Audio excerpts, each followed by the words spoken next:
So hey guys, and welcome back to my series on how to solve the 5x5 Rubik's Cube. And this will be the final part of the series, and we'll be speaking about solving the last two edges and the whole cube. So the last two edges requires algorithms to solve because we have no other unsolved pairs with which we could replace these edges. So we have four cases, and this is the first one. So in the first case, you would observe that both the middle edges have to swap positions. The orange and white has to come here, and the red and yellow has to go there. So you want to hold it like this, in such a way that this edge can be matched like that. And you want to keep it on the top layer, facing like that. And you want to do this algorithm. It's quite enough if you rotate this layer, alone, like if I say R, you can do like that. But for speed, you can rotate both, as this layer is not going to make a difference. So this is how this algorithm goes. R2, B2, R prime, U2, R prime, U2, B2, R prime, B2, R, B2, R prime, B2, R2, and that solves both the edges. So the next case we would be looking at is again the last two edges, and the middle edges have to just swap like that. They have to be twisted. So this has to be twisted like that, and this also has to be twisted like that. Okay. So now you want to keep them like this, facing each other, and you want to do this M prime. That is just this middle layer towards its right. M prime, R, U, R prime, F, R prime, F prime, R, and M, and that's gonna solve the edges. So the next case that we'll be looking at is a really simple case. That's just like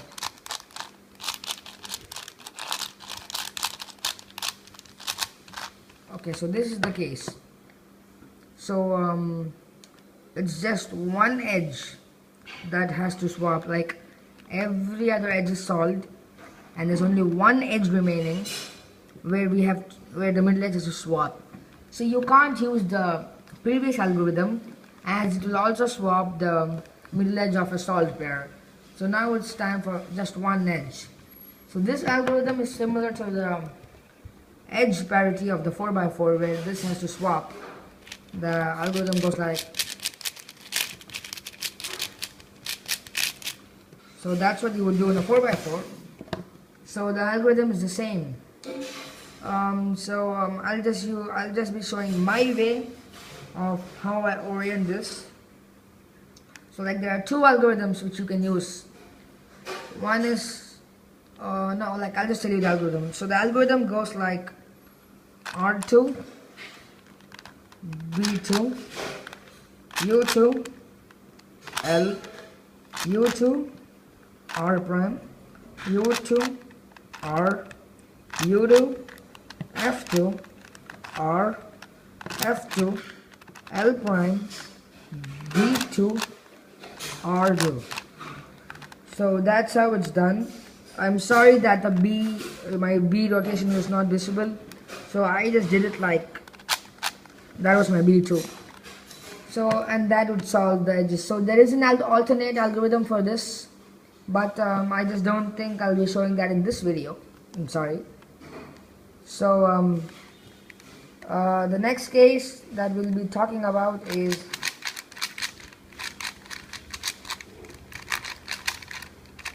when you have the last two edges, and two outer edges have to swap positions.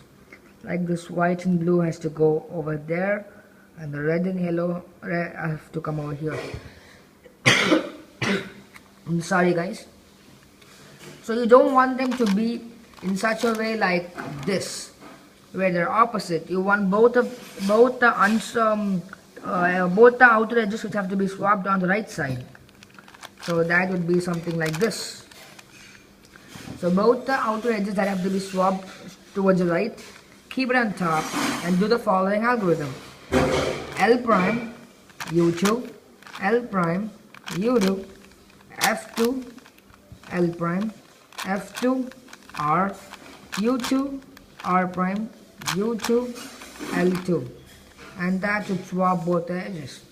So that's pretty much it on how to finish edge pairing.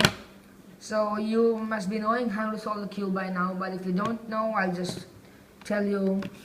So now we just do it like a 3x3,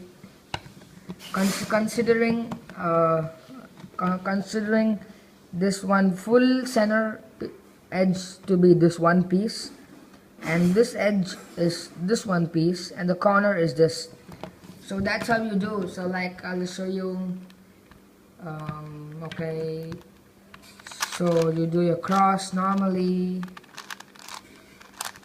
So this is why I told you need to know how to solve.